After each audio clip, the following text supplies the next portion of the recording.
что у нас сразу все это рухнет и развалится. Ничего подобного не происходит. Ничего.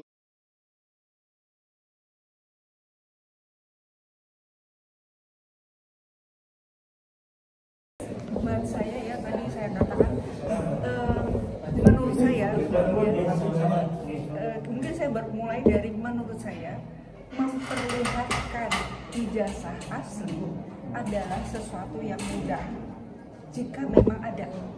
Lalu mengapa sesuatu yang mudah dipersulit sehingga tidak diperlihatkan, sehingga menimbulkan efek yang seperti yang sedemikian panjang, bahkan sampai mengorbankan Gus Nur yang beliau yang arti melalui channelnya merekam ungkapan yang disampaikan oleh Pak Bambang Tri. Ya, jadi maksud saya mau mulai dari melakukan mengapa mempersulit hal yang sebetulnya mudah. Kalau kita punya ijazah, apa susahnya memperlihatkan ijazah? Nah, tetapi karena itu tidak terjadi, ya, timbullah ini semuanya yang menimbulkan pertanyaan buat orang, menimbulkan kegaduhan, sampai ada pihak yang dituduh, ya, sampai ada pihak yang dalam Gus Nur dan Pak Bambang Tri yang maksudnya mau memperjelas sesuatu yang maksudnya memperjelas. Itu yang maksud saya, itu kenapa sih melakukan sesuatu yang kenapa sih harus melakukan sesuatu yang sebetulnya mudah? Ya baik, kalau dilihat dari kondisi itu kan hal yang sepele ya, cuma menunjukkan ijazah. Ya. Tetapi ada faktanya yang dihadirkan itu kan bukan ijazah, tetapi teman-temannya yang justru malah sama sekali tidak melihat ijazah, tidak pernah melihat dan hanya mengaku saya temannya dan masa sudah jadi wali kota, gubernur Jakarta, sampai bahkan presiden, tapi masa kok nggak punya ijazah, itu bagaimana caranya itu? Itu kan padahal di sisi lain ada juga Bupati Simalungun itu dulu lolos jadi bupati, terus naik mau jadi gubernur, itu ketahuan dari KPU dan batal untuk jadi gubernur karena ijazahnya palsu. Nah, jadi ini sebetulnya ijazah palsu. Saya mungkin utamanya fokusnya ke S1 dulu ya. S1, ijazah S1 ya. Ijazah S1 kan dipergunakan ketika beliau itu maju untuk wali kota, ketika kedua kali ya, ketika beliau maju untuk gubernur, ketika beliau maju untuk KPU. Ya, jadi kan berarti sebetulnya instansi-instansi pemerintah itu pun sebetulnya sudah diperdaya ya. Diperdaya. Jadi ya mesti istilah saya tipu diperdaya. Jadi ada yang tidak jujur dan ada yang mau yang tidak teliti, tidak cermat untuk menelusuri sampai ke lembaga-lembaga yang berwenang. Satu misalnya, misalkan ditelusuri sebetulnya ke UGM. Ya, UGM kan karena setiap kali wisuda itu kan ada dokumentasi. Ya, itu yang jadi intinya saya jadi instansi-instansi resmi sudah diperdaya dan apakah mereka tidak merasa diperdaya? Ada apa? Ya, kalau lalu bagaimana kita mau menegakkan kebenaran kalau instansi-instansi pemerintah pun tidak merasa diperdaya? Ya, kalau kita melihat memang ada beberapa media itu yang pernah mewawancarai dari UGM, mungkin rektor atau sebagainya. Tapi kenapa dia menunjukkan bahwa ijazah Jokowi juga ada, tetapi itu hanya sebuah omongan saja tanpa ada bukti fisik. Seharusnya kalau menunjukkan ke media itu sekalian bahwa orang itu atau masyarakat itu nggak bertanya-tanya tentang ini tuh hanya isu. Nah ini loh aslinya kan cuma itu, simpel itu. Tetapi pada faktanya sampai saat ini masyarakat itu kan masih bertanya-tanya dan tidak ada salahnya ketika masyarakat tuh menilai ijazah itu palsu karena aslinya belum ditunjukkan. Nah itu seperti apa?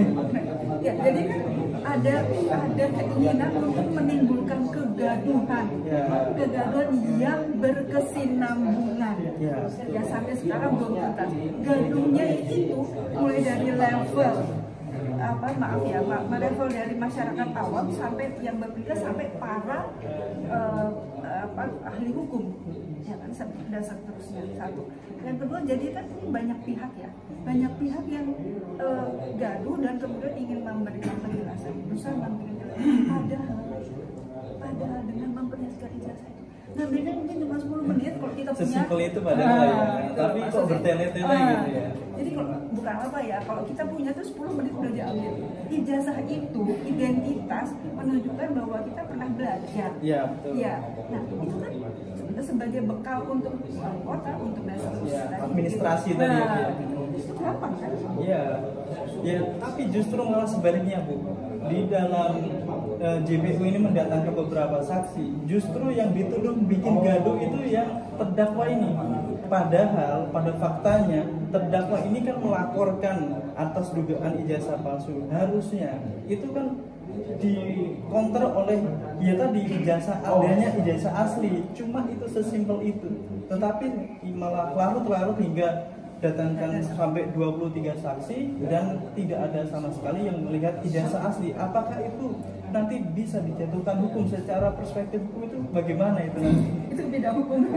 Secara artinya kalau pandangan ibu, kalau pandangan ibu bagaimana? Yang itu belum jelas atau belum terbukti bersalah, tetapi sudah dihukumkan. Bahkan ini malah mau dijatuhkan pasal-pasal yang tidak pantas nih, tidak sesuai kan pasalnya penistaan agama. Padahal mubahalah itu juga bukan bagian dari penistaan agama. Nah itu malah pasal-pasalnya kalau nggak salah itu hampir mirip dengan pengedaran narkoba dan lain sebagainya. 10 tahun kan berat. Nah itu bagaimana itu? Bukan berat lagi, yang sangat berat. Ya, artinya ya tadi ya, yang silakan. Kalau menurut saya ya. Kalau sidang itu akan menjatuhkan hukuman kepada Gus Nur, kepada Babang Tri gitu loh. Seharusnya itu buktinya dulu yang dikeluarkan gitu loh. Kalau buktinya itu ijazah palsunya itu memang benar-benar apa itu palsu atau enggak, yang penting sudah dibuktikan gitu. Tapi kalau seandainya Gus Nur dan Babang Tri itu sudah menjalani hukuman sebegitu lamanya, menjalani persidangan begitu lamanya, terus sudah begitu sampai dihukum nanti katanya 10 tahun, sudah istilah kata sudah merugikan 2 orang tersebut ya. Seharusnya itu ijazah palsunya, mau ijazah maksudnya keberadaan ijazah itu harus ditunjukkan ada atau tidak, benar atau tidak. Kalau memang ijazahnya itu secara fisiknya, jadi ditunjukkan fisiknya. Kalau memang tidak ingin menunjukkan fisiknya, paling enggak, maaf ya, paling enggak sebagai UGM itu ya memperlihatkan tahun sekian lulusannya nih, nama-namanya siapa gitu. Jadi kan kita enak gitu loh. Oh berarti juga bagus loh untuk Pak Jokowi ya.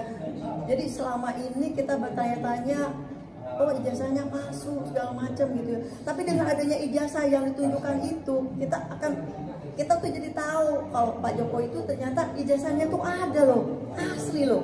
Itu akan membuat dasar-dasar yang sekarang itu berkembang di luaran itu rata, gitu. Paling enggak sudah ada ijazah itu sudah menjawab gitu loh. Kalau dari awal sudah ditunjukkan, tapi kan sampai saat ini kita tidak pernah dikasih tahu fisiknya tuh ijazah tuh kayak apa. Jadi kita walaupun Gus Dur itu nanti sudah bebas 10 tahun kemudian umpamanya dia dulu, tetap aja kita bertanya-tanya. Jadi legasi buruk gitu ya, Bu, iya, bagi masyarakat, gitu. Jadi seharusnya pernah dipimpin presiden yang ijazahnya belum pasti, mungkin bisa dikatakan palsu gitu ya. Juga persidangan ini artinya citra buruk juga gitu ya, karena keadilan ini tidak ada gitu. Itu aja sih kalau menurut pendapat saya. Jadi ya ujungnya kan kami tuh sedih ya. Kenapa? Artinya kenapa? Ya itu tadi intinya saya masih balik ke situ lah. Berarti kita ini gitu ya. Berarti kita ini sekarang dipimpin oleh seseorang yang tanda tanya nih ininya legalis pendidikannya tanda tanya presiden loh. kok bisa ya gitu kan, kok bisa ya, itu ya tanda tanya besar. Mungkin closing statement dari satu ibu untuk apa namanya closing statement untuk itu untuk harapannya setelah sidang ini, misalnya untuk Gus Nur dan untuk presiden itu seperti apa harapannya? Segera menunjukkan ijazah asli atau misalkan Gus Nur itu segera dibebaskan, karena tuduhan-tuduhan itu tidak bisa dibuktikan secara fisik gitu. Iya, silakan Pak Jokowi perlihatkan ijazah asli. Menurut saya memperlihatkan ijazah asli adalah sesuatu yang mudah. Kenapa harus dipersulit? Juga saya sebagai masyarakat ya sangat ingin agar Gus Nur itu dibebaskan, juga Bambang Tri dibebaskan, karena kalau memang mau dihukum ya tunjukin dulu ijazahnya itu ada apa enggak, palsu atau enggak gitu, baru dihukum. Jadi kalau menurut pendapat kami segeralah bebaskan Bambang Tri dan Gus Nur, itu pendapat kami. Harapannya untuk pengadilan selanjutnya kan ini kan kasusnya bukan hanya banyak sekali, masa harapannya pengadilan ini harus supaya lebih profesional hakimnya, itu harapannya untuk hakim dan jaksa terus pengadilannya, harapannya agar masyarakat ini yang di bawah ini mendapatkan keadilan seadil-adilnya gitu. Iya, kami juga ingin ya agar pengadilan ini hakim-hakim yang bekerja, jaksa penuntutnya juga bekerja, maksudnya lebih lebih proporsional lah gitu, profesional. Jadi ya jangan diputar-putar gitu ya, sehingga kita hasilnya nanti tidak maksimal dan malah merugikan Bambang Tri maupun Gus Nur ya, karena mengemukakan pendapat di muka umum itu dilindungi oleh Undang-Undang 45 pasal 28. Jadi kalau menurut saya bekerjalah hakim dan penuntut umum itu seadil-adilnya, gitu aja harapan kami.